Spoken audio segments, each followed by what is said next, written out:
New on the night team, news since 6. JCPS is deciding if they need to raise your taxes, but this time the new superintendent is making it clear why he would even make such a controversial request. Brian Yearwood saying no new taxes to fill the $188 million deficit, but maybe new taxes to upgrade the schools and the buildings. Well, the district has, as you know, a $188 million budget, and it needs to cut $132 million from next school year's budget. WHAS 1119's Alex Dieter and photojournalist Aspen Hester have what the district is looking for to make those cuts by January. We have to do that in-house. JCPS Superintendent Dr. Brian Yearwood reiterating that he does not want a tax increase to balance the district's $188 million budget deficit, but says a tax increase may be necessary to update and even replace decades-old school buildings. We will need to have new buildings. We'll need to have remodels happening. So again, those are things that will require additional revenue.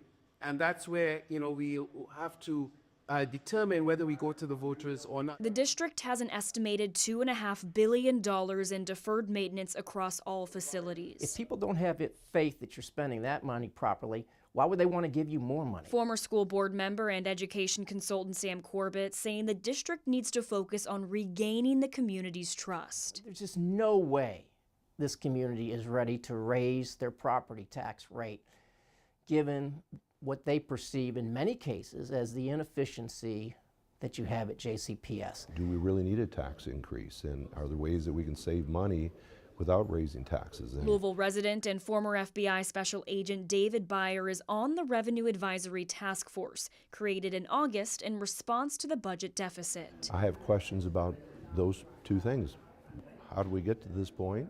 And what's the solution? And I don't necessarily believe that raising taxes is a solution. The task force's ultimate goal is to recommend a tax rate for the 2026-27 budget year. The Jefferson County Board of Education has until January or February to give a proposed budget that identifies $132 million to reduce from their budget. But is that doable? Well, yes, it's doable, but that's going to require that you cut people. While 80% of the district's budget is tied to labor costs, Superintendent Yearwood has pledged that no teachers will be laid off during the process, and a bulk of the cuts will be made in the central office, including administrative budgets. And be able to show our taxpayers and show that we continue to be excellent stewards of our taxpayers' dollars. More cuts to come, and the bottom line for the district superintendent remains that students cannot be the ones to suffer.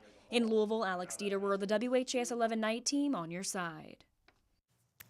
Superintendent Yearwood has said that the base pay for the staff members working directly in JCPS schools will not be impacted by this.